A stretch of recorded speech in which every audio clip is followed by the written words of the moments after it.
127 സങ്കീർത്തനത്തിൽ ദൈവത്തിൻ്റെ വചനം ഇങ്ങനെ പറയുന്നു: യഹോവ വീട് പണിയാതിരുന്നാൽ പണിക്കാർ വൃഥാ അധ്വാനിക്കുന്നു. യഹോവ പട്ടണം കാക്കാതിരുന്നാൽ കാവൽക്കാർ വൃഥാ ജാഗരിക്കുന്നു. പ്രിയ സഹോദരന്മാരെ, അതിനർത്ഥം നമ്മുടെ ഭവനം പണിയുവാൻ ആഗ്രഹിക്കുന്ന ഒരു ദൈവമുണ്ട്. നമ്മുടെ ദേശത്തെ സംരക്ഷിക്കുവാൻ, നമ്മുടെ ദേശത്തെ സൂക്ഷിക്കുവാൻ ആഗ്രഹിക്കുന്ന ഒരു ദൈവമുണ്ട്. ഒരുപക്ഷെ നമ്മൾ താമസിക്കുന്നത് വില കൂടിയ, ഒത്തിരി പണം ചെലവഴിച്ച് നിർമ്മിച്ച അത്യാധുനിക സൗകര്യങ്ങളുള്ള ഒരു ഭവനത്തിലായിരിക്കാം. അതല്ല എങ്കിൽ ഒരു സാധാരണ ഒരു കൊച്ചു ഭവനത്തിലായിരിക്കാം നിങ്ങൾ താമസിക്കുന്നത്. അത് എങ്ങനെയുമാകട്ടെ, പക്ഷെ ദൈവം വീട് പണിയാതിരുന്നാൽ, ആ കുടുംബത്തെ ദൈവം പരിപാലിക്കാതിരുന്നാൽ, ആ ഭവനത്തിനകത്ത്, ആ കുടുംബത്തിനകത്ത്, ആ വീടിനകത്ത് ദൈവിക സമാധാനം വന്നു നിറയുമോ? നമുക്ക് കിടക്കുവാനായിട്ട് വിലയേറിയ, വില കൂടിയ ഒരു കട്ടിലുണ്ട് എങ്കിലും ഭവനത്തിനകത്ത് സമാധാനമില്ലെങ്കിൽ അതുകൊണ്ട് എന്ത് പ്രയോജനം? നമുക്ക് ആവശ്യത്തിന്, നമ്മുടെ ഇഷ്ടത്തിനനുസരിച്ച് ആഹാരം വാങ്ങിക്കഴിക്കുവാനായിട്ടുള്ള പണം നമ്മുടെ കയ്യിലുണ്ടെങ്കിൽ നമുക്ക് വില കൂടിയ ആഹാരം വാങ്ങിക്കഴിക്കുവാനായിട്ട് നമുക്ക് സാധിക്കും. പക്ഷേ അത് തൊണ്ടയിൽ നിന്ന് കീഴ്പോട്ട് ഇറങ്ങുന്നില്ലെങ്കിൽ, അത് ശരിയായ വണ്ണം ദഹിക്കുന്നില്ലെങ്കിൽ അതുകൊണ്ട് നമുക്ക് വല്ല പ്രയോജനവുമുണ്ടോ? യഹോവയിൽ ആശ്രയിക്കുന്നതാണ് മനുഷ്യരിൽ ആശ്രയിക്കുന്നതിനേക്കാൾ ഏറ്റവും ശ്രേഷ്ഠമെന്ന് ദൈവത്തിൻ്റെ വചനം പഠിപ്പിക്കുന്നു. ഒരിക്കൽ കൂടി അൺലോക്ക് യുവർ ലോക്ക് എന്ന പ്രോഗ്രാമിലേക്ക് ഏവർക്കും സ്വാഗതം.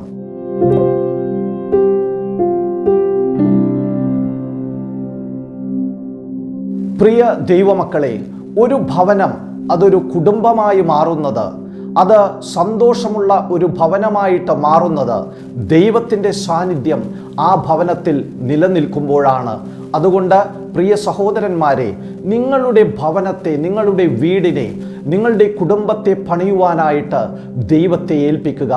ദൈവത്തിൻ്റെ കരങ്ങളിലേക്ക് നിങ്ങളുടെ കുടുംബത്തെ കൊടുക്കുവാനായിട്ട് നിങ്ങൾ തയ്യാറാകുമ്പോൾ നിങ്ങളുടെ ഭവനത്തിനകത്ത് ദൈവത്തിൻ്റെ സാന്നിധ്യം വന്നിറങ്ങുകയും അത് ദൈവം വസിക്കുന്ന ഒരു മന്ദിരമായിട്ട്, ഒരു ആലയമായിട്ട്, ഒരു വീടായിട്ട് അത് മാറുകയും ചെയ്യും. എന്നും ശത്രുവിൻ്റെ തന്ത്രം എന്ന് പറയുന്നത്, അവൻ്റെ എയിം എന്ന് പറയുന്നത് നമ്മെ ദൈവത്തിൻ്റെ പദ്ധതിയിൽ നിന്ന് അകറ്റിക്കളയുക എന്നതാണ്. ദൈവവചനത്തിൽ നിന്ന്, അവൻ്റെ പ്രമാണത്തിൽ നിന്ന് നമ്മെ അകറ്റിക്കളയുക എന്നത് ശത്രുവിൻ്റെ എക്കാലത്തെയും പദ്ധതിയാണ്. നമുക്കറിയാം, പുറപ്പാട് പുസ്തകം 15-ാം അധ്യായം അതിൻ്റെ 9-ാമത്തെ വാക്യത്തിൽ ശത്രു നടത്തുന്ന ഒരു വെല്ലുവിളി നമുക്ക് കാണുവാനായിട്ട് സാധിക്കും. ഞാൻ പിന്തുടരും, ഞാൻ പിടിക്കും, ഞാൻ കൊള്ള പങ്കിടും, എൻ്റെ ആശ അവരാൽ പൂർത്തീകരിക്കും എന്ന് ശത്രു നടത്തുന്ന ഒരു വെല്ലുവിളി നമുക്ക് പുറപ്പാട് 15-ാം അധ്യായത്തിൽ കാണുവാനായിട്ട് സാധിക്കും. പ്രത്യക്ഷത്തിൽ അഥവാ ദൃശ്യമായ ലോകത്ത് ഇത് ഫറവോൻ മോശയോട് നടത്തുന്ന വെല്ലുവിളിയാണെങ്കിൽ, പ്രത്യക്ഷത്തിൽ ഇത് ഫറവോന്റെ സൈന്യം ഇസ്രായേൽ ജനത്തിനു നേരെ നടത്തുന്ന വെല്ലുവിളിയാണെങ്കിൽ, അദൃശ്യമായ ലോകത്തിൽ ഇത് പിശാച് ദൈവത്തോട് നടത്തുന്ന വെല്ലുവിളിയാണ്. ഇതിന് ദൈവം കൊടുക്കുന്ന മറുപടി സെഖര്യാവിൻ്റെ പുസ്തകം 2-ാം അധ്യായം അതിൻ്റെ 8-ാമത്തെ വാക്യത്തിൽ നമുക്ക് കാണുവാനായിട്ട് സാധിക്കും. നിന്നെ തൊടുന്നവൻ, നിന്നെ തൊടുന്നവൻ ദൈവത്തിൻ്റെ കൺമണിയെ തൊടുന്നു. ദൈവം തുടർന്ന് പറയുന്നു, ഞാൻ അവരുടെ നേരെ എൻ്റെ കൈ കുലുക്കും, അവർ തങ്ങളുടെ ദാസന്മാർക്ക് കവർച്ചയായി മാറും. ഹല്ലേലൂയ! ഇത് നിങ്ങളുടെ ജീവിതത്തിൽ സംഭവിക്കാൻ പോവുകയാണ്.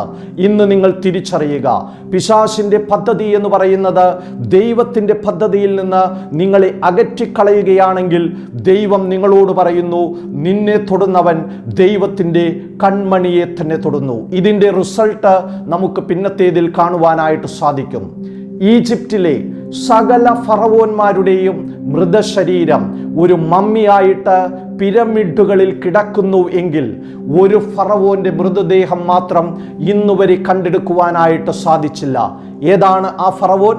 ഇസ്രയേൽ ജനത്തെ പിന്തുടർന്ന് അവരെ നശിപ്പിക്കും, അവരെ പിടിക്കും, ഞാൻ അവരെ നിഗ്രഹിക്കും എന്ന് വെല്ലുവിളി നടത്തിയ ആ ഫറവോന്റെ മൃതദേഹം ഇതുവരെ ലോകം കണ്ടിട്ടില്ല.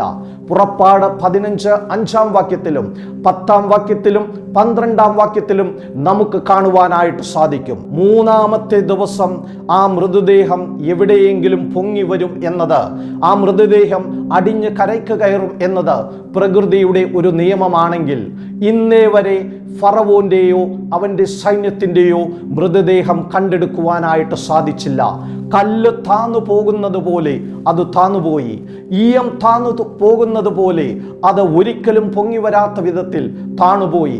പിന്നീട് 12-ാമത്തെ വാക്യത്തിൽ പുറപ്പാട് 15:12 പറയുന്നു, ഭൂമി അതിനെ വിഴുങ്ങിക്കളഞ്ഞു, ഒരിക്കലും തിരിച്ചു വന്നില്ല. നിന്നെ എതിർക്കുന്ന ശത്രുക്കൾ, നിന്നെ പിന്തുടരുന്ന ശത്രുക്കൾ, നിനക്കു നേരെ വാതുകെട്ടുന്ന ശത്രുക്കൾ, അതിനു നേരെ ദൈവത്തിൻ്റെ പ്രവൃത്തി വെളിപ്പെടുവാനുള്ള സമയമായി.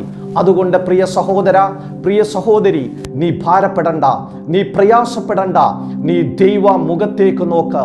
നിന്നെ സംരക്ഷിക്കുന്ന, നിന്നെ പോറ്റി പുലർത്തുന്ന, നിന്നെ പരിപാലിക്കുവാൻ ശക്തനായ ഒരു ദൈവം നിന്നോട് കൂടെയുണ്ട്. അവൻ നിനക്ക് തരുന്ന പ്രോമിസ്, ഞാൻ ഒരു നാളും നിങ്ങളെ കൈവിടുകയില്ല, ഉപേക്ഷിക്കുകയില്ല. ആ ദൈവം നിങ്ങളുടെ ചാരയുണ്ട്.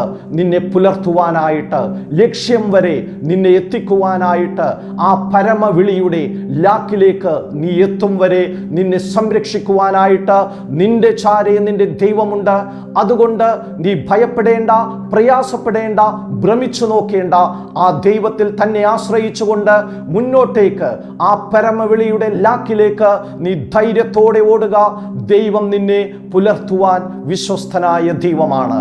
ഒരു നിമിഷം നമുക്ക് ദൈവസന്നിധിയിൽ പ്രാർത്ഥിക്കാം. ദൈവത്തിൻ്റെ കരം ഇന്ന് നിങ്ങളെ സ്പർശിക്കും. സ്വർഗീയ പിതാവേ, എന്നെ കേൾക്കുന്ന ഈ ജനത്തിനു വേണ്ടി അങ്ങയുടെ സന്നിധിയിൽ ഇടിവിൽ നിന്ന് ഞാൻ പ്രാർത്ഥിക്കുന്നു. കർത്താവേ, അങ്ങയുടെ കരം സ്വർഗത്തിൽ നിന്ന് നീട്ടി ആ ഭുജബലമുള്ള കരം അവരെ താങ്ങുന്നതിനായി സ്തോത്രം ചെയ്യുന്നു. കർത്താവേ, അവർക്ക് വിരോധമായി ശത്രു മെനയുന്ന സകല പദ്ധതികളെയും അവൻ്റെ തന്ത്രങ്ങളെയും യേശു ക്രിസ്തുവിൻ്റെ നാമത്തിൽ ഇന്ന് പകലിൽ ഞാൻ ക്യാൻസൽ ചെയ്ത് പ്രാർത്ഥിക്കുന്നു. കർത്താവേ, ആ ഭവനം സമാധാനമുള്ള സുന്ദരമായ ദൈവിക സാന്നിധ്യം അനുഭവിക്കുന്ന ഒരു ഭവനമായിട്ട് മാറട്ടെ. കർത്താവേ, കഴിഞ്ഞ നാളുകളിൽ അവർ കടന്നുപോയ വേദനയുടെ അനുഭവങ്ങൾ, അവർ കടന്നുപോയ അസ്വസ്ഥതയുടെ അനുഭവങ്ങൾ, അതിൽ നിന്ന് അങ്ങ് അവരെ പുറത്തു കൊണ്ടുവന്ന് സമാധാനമുള്ള ദൈവിക സ്വസ്ഥത അനുഭവിക്കുന്ന ഒരു കുടുംബമാക്കി അവിടുന്ന് മാറ്റിയാട്ടെ എന്ന് പ്രാർത്ഥിക്കുന്നു. കർത്താവേ, പിന്നിലുള്ളത് മറന്ന് മുമ്പിലുള്ളതിന് ആഞ്ഞും കൊണ്ട് ഹല്ലേലൂയ, ക്രിസ്തുവേശുവിൽ ദൈവത്തിൻ്റെ പരമവിളിയുടെ ലാക്കിലേക്ക് ഓടുവാൻ അവിടുന്ന് കൃപ ചെയ്താട്ടെ എന്ന് പ്രാർത്ഥിക്കുന്നു. രക്തത്തിൻ്റെ മറവിൽ മറയ്ക്കുന്നു. ഞാൻ അവരെ അനുഗ്രഹിച്ച് പ്രാർത്ഥിക്കുന്നു. I bless them in Jesus name, amen. ദൈവം നിങ്ങളെ സമൃദ്ധിയായിട്ട് അനുഗ്രഹിക്കട്ടെ. യെസ്, ദൈവം നിങ്ങളെ അനുഗ്രഹിക്കാൻ പോവുകയാണ്. വിശ്വസിക്കുക, ഏറ്റെടുക്കുക, ദൈവകൃപയിൽ ആശ്രയിക്കുക. ആമേൻ.